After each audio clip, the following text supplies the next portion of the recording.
AITA for dropping out of my best friend's bridal party and ruining a 11-year friendship, submitted by Putrid Discussion 108. My best friend did not make me the maid of honor. I was a little sad and shocked, but that is okay. The day is not about me. But then she tells me she doesn't think the MOH would plan the bachelorette because she was too shy and basically implied she didn't trust her with the plans. I was even more upset because at this point it just seems disrespectful, but I thought I love her and I will and give her the day she wants. She communicated that she wanted me to run any ideas by the MOH. She asked me to make the group chat instead of the MOH. She asked me to initiate the conversation. She would confide in me about things she wanted in her wedding. I messaged the MOH privately several times to try to get her to get things going and run things by her. She left me on red several times and then finally told me to start messaging the group for these things. I started messaging the group as per her request. We only communicated via the group. 3 months before the set bachelorette date, the MOH tried to move her bachelorette in the dead of winter, 5 months away from her actual wedding date, because she couldn't clear her schedule within the next 4 months. She was overall being a terrible MOH, and my friend confided in me about this. The bride called me crying about how unimportant she feels and how she is really upset no one is willing to shell out their money or time, specifically the MOH. She said at this point she would rather have no bachelorette rather than get stuck in a snowstorm. I tried to hint at the MOH to understand that the bride was upset and didn't want a bachelorette in January, but it wasn't working. I finally sent, "She is actually very much against doing it in January and doesn't want us to pay tons to not even go outside or be snowed in. She does want her girls to be there, but she also wants people to put in a little more effort to accommodate her. It's hurtful that no one is willing to sacrifice a day, weekend, or money to make things work the way she wants. We should be working to move our schedules, not trying to make her move her bachelorette 5 months before her wedding in the middle of winter. It's just really inconsiderate, TBH." This message released absolute chaos and put tension on the whole bridal party. Bridal party reached out to the bride and she did a 180. She told me I overstepped, started putting words in my mouth, and tried to make it seem like I was crazy. She wouldn't admit to asking me to take on these roles.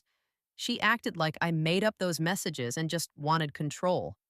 She just started straight lying. She just pretended like I had been overstepping the entire time and said I was over planning. A week went by because I felt space and in person would make this conversation more approachable. I invited her out to dinner, and this girl doubles down on how the bridal party has full rights to hate me, and it will take time, while telling me I need to get over it because it's been a week and I am being selfish. She then starts saying, I'm jealous that she has friends, and I'm like, girl, this has nothing to do with you having friends, but the fact that you put me in a hard situation and turned on me. That is all I am trying to talk about. She just kept lying and making up stuff while I am trying to have a legitimate conversation. After talking in circles at the restaurant, I sent her a text that told her it's best that I step down because I don't even know who she is right now. A part of me feels shitty because it's her day, but she is also legitimately gaslighting me and pretending I made up stuff. AITA for saying something the bride communicated to me. AITA for not letting the bride's betrayal go. AITA for refusing to talk to my fiancé after she secretly replaced my wedding dress with a cheap copy to save her money. Submitted by Solid Importance 1 9027M and 27F. Getting married in February. In our culture, the groom buys bride's wedding dress and the bride buys groom's wedding dress. The groom's dress is called sherwani and the bride's one is called lehenga. To keep things fair, the price range for their dress is decided in advance. We're a little sentimental for wedding clothes, decided to go on a higher end, chose a popular wedding attire brand. Did all the shopping together, she picked this lehenga of her choice, and I also found a marvelous piece of sherwani. My choice was a little more expensive than hers, but it was still within the price range we had set. Both of us agreed, finalized the clothes. We didn't brought them home immediately because they needed some customizations according to our body measurements. She was supposed to pick my dress when it's ready after a few days and send it to my home around 1 month before the wedding. I had to do the same thing too, and I did. I received my Sherwani from her 2 days ago. My whole family was excited, had a close look and multiple trials when I realized that although it looks very similar, but it's not the dress which I picked. The quality is not up to the mark. Stitching and finishing is nowhere as good as the one I had seen in the showroom. There was no brand tag behind the collar too. At first I assumed that we got played by the seller, but I contacted her first, told her everything, and my planning of confronting the seller. But she tried to make me believe that it's same, that she checked it before sending it to me, etc.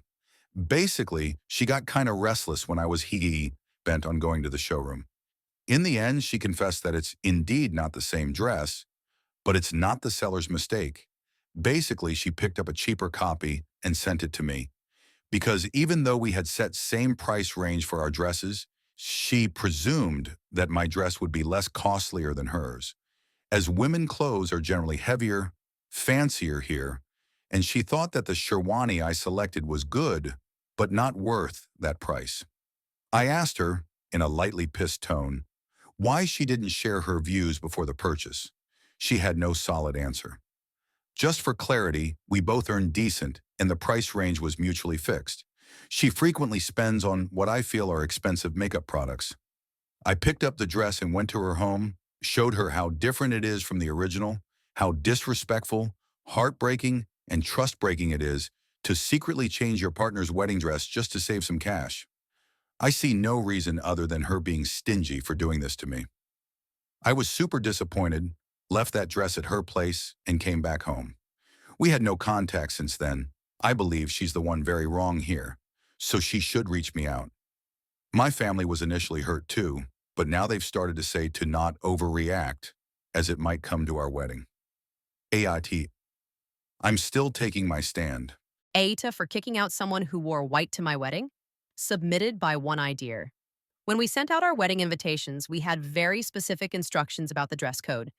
We told our guests that it would be a semi-formal event, and on our wedding website stated that white was off limits, and anyone who wore it would be asked to leave. The day of our wedding went without a hitch until it was almost time for our ceremony. As I was getting ready, I caught a glimpse of a white dress. I absolutely couldn't believe it. It's our special day, and someone had the audacity to wear white on it, in direct violation of one of the very few rules we set for our event. I asked my MOH to take care of the problem and remove them from the event. She looked really confused and refused to do so, citing that she thought I was overreacting and being too strict on the rules. I insisted, and she again refused. So I went to my bridesmaids, and all four agreed with the MOH. They would not be removing the person in the white dress, and I was overreacting. I ended up storming out of the room and telling them I shouldn't have to take care of this on my holy day. But here I am taking care of the problem. I am currently sitting in my car in the parking lot. My fiancé has been calling me nonstop telling me to come in for the ceremony. But I told him because I am in a white dress, I am not permitted to be there. My Emil has been banging on my car window, rambling about whether or not I have cold feet, and am trying to get out of the wedding and asking if I'm being for real right now. I'm just following the rules. AITAH